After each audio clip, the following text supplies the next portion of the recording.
Hello दोस्तों, मैं अक्षय कुमार स्वागत करता हूं आपका पीसीएस स्टडी क्लास में। दोस्तों, आज हमारा टॉपिक है पाषाण काल। पाषाण काल यानी प्रागैतिहासिक काल। ऐसा काल जब मानव जीवन असभ्य, बर्बर एवं पूर्णतः जंगली था, उसे प्रागैतिहासिक काल कहते हैं। और इसका नाम पाषाण काल क्यों पड़ा? तो पुरातात्विक साक्ष्यों के आधार पर जो उस काल की खुदाई हुई, उससे हमें सिर्फ पत्थर के औजार प्राप्त हुए हैं, इसीलिए इसका नाम पाषाण पड़ा। और इसे इंग्लिश में स्टोन एज कहते हैं, यानी कि पत्थरों का युग, पत्थरों के द्वारा बनाए गए फलक, औजार का युग पाषाण काल कहलाता है। तो प्रागैतिहासिक काल क्या है?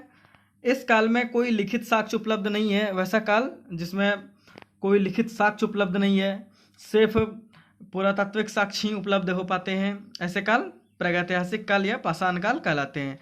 आदि ऐतिहासिक काल क्या है? इतिहास का वैसा काल जिसमें प्रागैतिहासिक काल के औजार और वस्तुओं और साक्ष्यों के साथ साथ लिखित साक्ष्य तो उपलब्ध हैं, लेकिन उस लिखित साक्ष्य को आज तक पढ़ा नहीं जा सका है। ऐतिहासिक काल या इतिहास क्या है? तो ऐतिहासिक काल वह कालखंड जिसमें पुरातात्विक साक्ष्य तो उपलब्ध हैं, साथ ही साथ उसके लेखन साहित्यिक साक्ष्य भी उपलब्ध हैं और उसको पढ़ा भी जा सका है। एग्जाम्पल के तौर पर आप देख सकते हैं पाषाण काल। पाषाण काल प्रागैतिहासिक काल का एग्जाम्पल है जिसमें सिर्फ पत्थर के औजार मिले हैं उनका, और लिखित साक्ष्य उपलब्ध उनका नहीं है। फिर आते हैं हम लोग प्रागैतिहासिक काल से आदि ऐतिहासिक काल की ओर। आदि ऐतिहासिक काल में एग्जाम्पल के तौर पे हड़प्पा सभ्यता को माना जाता है। हड़प्पा काल को, हड़प्पा काल में उनके लिखे हुए साक्ष्य तो उपलब्ध हैं और साथ ही साथ औजार भी उपलब्ध हैं, लेकिन उनका लिखा हुआ साक्ष्य पढ़ा नहीं जा सका है, इसीलिए इसे आदि इतिहास में रखा गया है। और उसके बाद आता है अगला ऐतिहासिक काल। ऐतिहासिक काल के अंतर्गत वैदिक सभ्यता को रखा जाता है और वैदिक सभ्यता में बहुत सारे लिखित साहित्यिक साक्ष्य हैं, जैसे वेद हैं, उपनिषद हैं, महाभारत, रामायण आदि। प्रागैतिहासिक काल क्या है? प्रागैतिहासिक काल का सबसे पहले जो इसका वर्णन किया गया वह रॉबर्ट ब्रूसफुट के द्वारा किया गया। उसे प्रागैतिहासिक काल का जनक माना जाता है कि उन्होंने ही सबसे पहले इस साक्ष्य के आधार पर इस सब प्रागैतिहासिक काल या पाषाण काल का वर्ड यानी कि नाम दिया था। 1820 में जार्गन जॉनसन ने इसे पाषाण काल या कांस्य युग या लौह युग में बांटा है, प्रागैतिहासिक काल को। फिर इसमें कहा गया कि इस काल के औजार, कुछ औजार मिले हैं पत्थरों के, कुछ औजार मिले हैं कांस्य धातु के, और कुछ मिले हैं लौह धातु के। इससे धातुओं के आधार पर, औजारों के आधार पर इसे बांटा गया है पाषाण काल में। कांस्य युग, देखिए कांसा जो है, कांसा धातु वह तांबा और टीन का मिश्र धातु होता है। हाँ, उससे यह बनाया गया औजार और बर्तन कुछ मिले हैं। भारतीय पुरातत्व के जनक के रूप में हम अलेक्जेंडर कनिंघम को मानते हैं। अलेक्जेंडर कनिंघम भारतीय पुरातत्व के जनक उसे माना जाता है। पाषाण काल को भी 3 भागों में विभाजित किया जा सकता है। पाषाण काल यानी प्रागैतिहासिक काल को 3 भाग में बांटा जा सकता है। कौन कौन सा? तो पूरा पाषाण काल, मध्य पाषाण काल और नव पाषाण काल। पूरा पाषाण का जो टाइम पीरियड होता है, काल, वह 25 लाख से 10,000 ईस्वी पूर्व तक का काल को माना जाता है। यानी कि 25 लाख से 10,000 ईस्वी पूर्व का काल पूरा पाषाण कहलाता है। और फिर आता है मध्य पाषाण काल, यानी 10,000 से 4,000 ईस्वी पूर्व तक का काल मध्य पाषाण कहा जाता है। फिर है नव पाषाण काल, 4,000 से 1,000 ईस्वी पूर्व का काल को नव पाषाण काल कहा जाता है। यह इसमें इस कालखंड में, पाषाण के इस कालखंड को जो 3 भाग में बांटा गया, उसमें मानव के सभ्यता का विकास को मुख्य रूप से वर्णित किया गया है और उनका कैसा रहन सहन था और उनका आखेट या फिर वह कृषि कर रहे थे, इन सब चीज़ों के बारे में इसमें दर्शाया गया है। तो आगे चलिए हम लोग पढ़ते हैं पूरा पाषाण काल। पूरा पाषाण काल को भी 3 भागों में बांटा गया है, निम्न पूरा पाषाण, मध्य पूरा पाषाण और उच्च पूरा पाषाण काल। हाँ, फिर हम लोग का इनका आधार क्या था बांटने का, उस पर हम लोग चर्चा करते हैं। हम लोग बांट तो दिए 3 भाग में, हाँ, पाषाण को पूरा पाषाण काल, मध्य पाषाण और नव पाषाण काल में, अध्ययन की सुविधा के लिए कि किस प्रकार के औजार मिले हैं और क्या क्या चीज़ है उनका, तो उनका आधार क्या है, और ये हम इन सब चीज़ के चर्चा करते हैं। तो इनका आधार क्या है? काल, सबसे पहले काल को पढ़ते हैं हम लोग, टाइम पीरियड। तो हम लोग टाइम पीरियड में देखेंगे कि इनका काल, पूरा पाषाण काल का जो काल था वह 25 लाख बीसी, बीसी यानी before the birth of Jesus Christ, यानी कि ईसा मसीह के जन्म के पहले की बात है, या 25 लाख साल पहले की बात है। 25 लाख ईस्वी पूर्व से, बीसी से 10,000 बीसी तक पूरा पाषाण काल को माना जाता है। मध्य पाषाण काल 10,000 से 4,000 ईस्वी पूर्व तक माना जाता है। वहीं नवपाषाण काल 4,000 ईस्वी पूर्व से 1,000 ईस्वी पूर्व तक माना जाता है, यानी कि उनके साक्ष्य प्राप्त हुए हैं, माना नहीं जाता। कार्बन 14 के द्वारा इसे सिद्ध भी किया जा चुका है वैज्ञानिक विधि द्वारा। अब इनका चरण क्या था, तो इनका कालखंड का भाग में बांटा गया है। इनका 3 चरण है, पूरा पाषाण काल का 3 चरणों में बांटा गया है। ये कौन कौन सा है? पूरा पाषाण काल, मध्य पूरा पाषाण और उच्च पूरा पाषाण। तो इन सबको भी उनको आखेट और उनका हथियार या औजार के दृष्टिकोण से ही बांटा गया है। मध्य पाषाण काल, चूंकि यह मध्य पाषाण और नव पाषाण काल, यह दोनों एक साथ काल चल रहे थे, और उसके जस्ट एक कहीं पे एक साथ चल रहे थे काल, और कहीं पे कुछ समय पीछे था, जिस वजह से इसको मध्य पाषाण एवं नव पाषाण काल को संक्रमण काल के श्रेणी में रखा गया है। और यह क्वेश्चन बीपीएससी में प्री में पूछा गया है कि संक्रमण काल में किस पाषाण काल को रखा गया है, किस किस को, तो मध्य पाषाण काल और नव पाषाण काल को संक्रमण काल में रखा गया है, संक्रमण काल में रखा गया। आप इसको याद रखेंगे। पुनः आते हैं हम लोग लक्षण, इसका किन लक्षणों के आधार पर इस कालखंड को बांटा गया है। तो हम लोग यहाँ देखेंगे कि लक्षण में आखेट है, यानी कि शिकार, आखेट करना, शिकार।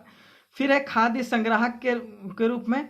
और खाद्य संग्राहक क्या होता है, तो खाद्य संग्राहक के रूप में होता है, अगर एक मनुष्य का समुदाय कहीं पे है और वहाँ पे जंगलों में वह शिकार करके अपना भोजन प्राप्त कर रहा है, तो किस एक समय के बाद वहाँ का जानवर वो खत्म हो जाएंगे और वह भूख के कारण से कहीं और भी विस्थापित हो जाएगा। उसे ही खाद्य संग्राहक कहते हैं, मतलब कि संग्रह करते रहता है एक जगह से दूसरे जगह जा जाकर। और पूरा पाषाण काल में कृषि और पशुपालन का कोई साक्ष्य उपलब्ध नहीं होता, क्योंकि यह शिकारी जीवन व्यतीत कर रहे थे, आखेटक का जीवन व्यतीत कर रहे थे, इसलिए पूरा पाषाण काल में कोई भी कृषि और पशुपालन का साक्ष्य प्राप्त नहीं होता है। फिर आते हैं मध्य पाषाण काल। मध्य पाषाण काल में भी आखेट तो था, शिकार करके लोग भोजन प्राप्त कर रहे थे, और खाद्य संग्राहक भी थे, यानी कि एक जगह से दूसरे जगह, एक जंगल से दूसरे जंगल जा रहे थे अपना भोजन की तलाश में। साथ ही साथ इन्होंने पशुपालन का शुरुआत कर दिया था, और पहली बार पशु के रूप में कुत्ता को पालना शुरू किया था मनुष्यों ने। फिर आते हैं हम लोग नव पाषाण काल में। नव पाषाण काल आते आते शिकारी जीवन व्यतीत छोड़ के, आखेट को छोड़ के, खाद्य संग्रह का जीवन को छोड़ के लोग अस्थायी तौर पर बसने लगे। कृषि का शुरुआत हुआ, अस्थायी ग्रामीण निवास शुरू कर दिए लोग, और उनका जीवन सभ्य और व्यवस्थित होता चला गया। हम लोग इस चीज़ की चर्चा वैदिक काल में पढ़े हैं और करेंगे आगे। तो उसमें ऋग्वैदिक काल में देखे कि हम लोग ग्राम के रूप में बस गया था। उपनिषद में देखे आगे कि वो 16 महाजनपद में भी बट चुका था। इस प्रकार वह अस्थायी तौर पे बसने लगे। कृषि, पशुपालन और गांव, शहर, नगर और राज्य भी बनने लगा। औजार में अगर हम देखें तो औजार में ये लोग पूरा पाषाण काल में क्वार्टजाइट, सल्क और ब्लेड का उपयोग करते थे। और ये सब जो था धातु, ये औजार जो बना हुआ था, ये पूरा का औजार वह पत्थरों का बना हुआ था। पत्थर के ही इसमें कलाकारी के द्वारा औजार को बनाया गया था। फिर इसमें मध्य पाषाण काल में देखते हैं कि मध्य पाषाण काल में माइक्रोलिथ यानी कि सूक्ष्म पत्थरों का औजार बनना। सूक्ष्म पत्थरों का औजार के द्वारा ये शिकार करने लगे थे।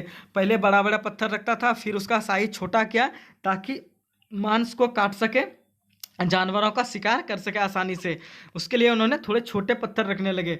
फिर जब नव पाषाण काल आया तो इसने यहाँ पे स्लेट लिखा होगा, स्लेट के बने पतले औजार और हड्डी के बने औजार को ये सब यूज में प्रयोग लाने लगा। हड्डी का बना हुआ औजार, यहाँ पे नवपाषाण काल में हड्डी के बने हुए औजार भी प्रयोग किए जाते थे। अब देखते हैं इसमें महत्वपूर्ण स्थल कौन कौन से थे। पूरा पाषाण काल के महत्वपूर्ण स्थल में से हम यहाँ पे चुन के रखे हैं कि अतिरंपकम, अतिरंपकम जो स्थान था वह तमिलनाडु में स्थित है, जहाँ से बड़ी मात्रा में पाषाण काल के औजार प्राप्त हुए हैं। फिर है हमनोस जो है वह मध्य प्रदेश में स्थित है। यहाँ से पूरा पाषाण काल के मानव के खोपड़ी का प्रथम साक्ष्य प्राप्त हुआ है। हमनोस से यह मध्य प्रदेश में स्थित है। मानव खोपड़ी का पहला साक्ष्य उससे हमें प्राप्त साबित हुआ कि हाँ वह उसका टाइम पीरियड क्या है, वैज्ञानिक विधि के द्वारा इन सब चीज़ों से प्राप्त हुआ। उसके बाद है भीमबेटका नामक एक स्थान था मध्य प्रदेश में, वहाँ से चित्रकारी का साक्ष्य प्राप्त हुआ है। और वह चित्रकारी जो है वह तीनों कालखंड का मिलता है, जैसे पूरा पाषाण काल, मध्य पाषाण और नव पाषाण, तीनों काल का चित्रकारी मिलता है भीमबेटका मध्य प्रदेश से। फिर आप मिर्जापुर से वाकिफ होंगे, यह यूपी में पड़ता है। मिर्जापुर से तीनों काल, पूरा पाषाण, मध्य पाषाण और पूरा पाषाण का औजार प्राप्त हुआ है। फलक और ये सब जो पत्थर के औजार बनाया करते थे। फिर है मध्य पाषाण काल का चौपा निमोड़ जो था, चौपा निमोड़ा वहाँ यूपी में स्थित है। वहाँ से मृदभांड का प्राचीनतम साक्ष्य प्राप्त हुआ है। मृदभांड क्या होता है? मृदभांड मिट्टी का बना हुआ बर्तन को मृदभांड कहते हैं।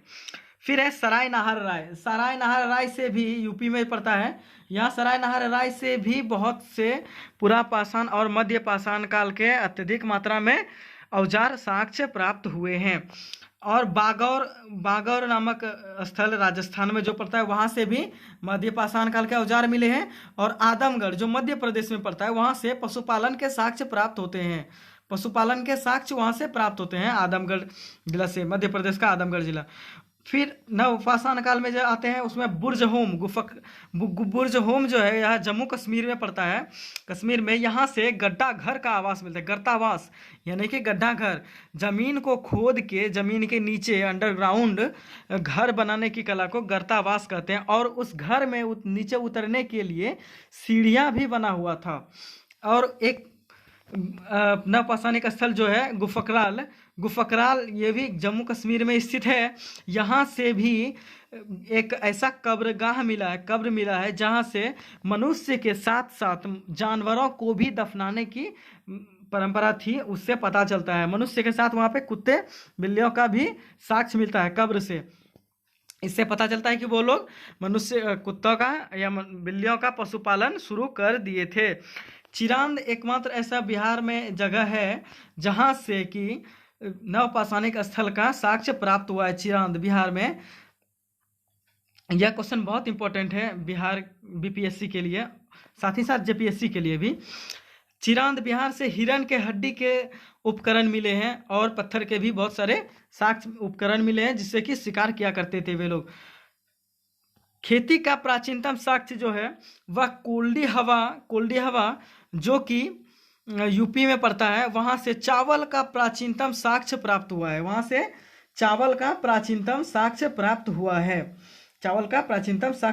है। और खोज के उपलक्ष्य में देखते हैं तो खोज में यहाँ पे आग का खोज हो चुका था उस टाइम पे। पूरा पाषाण काल में आग का खोज हो चुका था, लेकिन आग का प्रयोग बढ़िया से करना मध्य पाषाण काल में लोगों ने सीखा। और नव पाषाण काल में चाक, पहिया, कुंभकारी आदि नव पाषाण काल में लोगों ने सीखा। फिर आते हैं ताम्रपाषाण काल जो है वह पाषाण काल के जस्ट तुरंत बाद यह ताम्रपाषाण काल आया। ताम्रपाषाण काल में क्या था? पाषाण काल के विपरीत यहाँ पे तांबे के बने हुए औजार और धातुओं का बना हुआ बर्तन का प्रयोग करते थे लोग, इसीलिए इसे ताम्रपाषाण काल कहा गया है। इस काल में तांबे का बहुतता में साक्ष्य मिला है। इसे ताम्रपाषाण या कैकोलिथ, इंग्लिश में इसे पढ़ेंगे तो कैकोलिथ कहेंगे इसे। फिर दक्षिण भारत में लगभग उसी के टाइम पे 1000 ईस्वी पूर्व जैसे ही वहाँ पे नवपाषाण काल खत्म होता है, कहीं पे ताम्रपाषाण शुरू हो गया तो कहीं पे लौह पाषाण शुरू हुआ। मतलब कि लोहा का बना हुआ औजार लोग यूज करने लगे, उसे महापाषाण कहा गया। लोहे के बने उस संस्कृति को महापाषाण कहा गया, महापाषाण काल कहा गया, यानी कि मेगालिथ कहा गया उसे। 1000 ईस्वी पूर्व के आसपास का यह काल है। इसमें इसके जानकारी हमें उसके कब्रों से प्राप्त होती है, क्योंकि उसमें उसके कब्र से हमें लोहे के औजार जो कि शिकार करने में प्रयुक्त होता था उससे प्राप्त होता है। इस काल में लौह धातु का लोग बहुत अधिक मात्रा में प्रयोग कर चुके थे। इसी से इतिहासकारों ने यह अनुमान लगाया है कि महापाषाण काल के लोगों ने ही शायद नवपाषाण और आद्य वो जो पाषाण था उसे खत्म किया होगा। सिंधु सभ्यता का इससे विनाश हुआ होगा। तो दोस्तों ये वीडियो आपको कैसा लगा हमें कमेंट सेक्शन में ज़रूर बताएं, और साथ ही साथ अगर अच्छा लगा हो तो वीडियो को लाइक करें, चैनल को हमारे सब्सक्राइब करें, और भी इसी तरह के और भी इससे बेटर क्लास पाने के लिए, जिसमें बीपीएससी और जेपीएससी का आपको पीटी और साथ साथ मेंस का भी तैयारी कराया जाएगा आगे। और अगर अच्छा लगा हो चैनल तो आप वीडियो को बहुत व्हाट्सएप, फेसबुक और अन्य जगहों पे शेयर करें। धन्यवाद।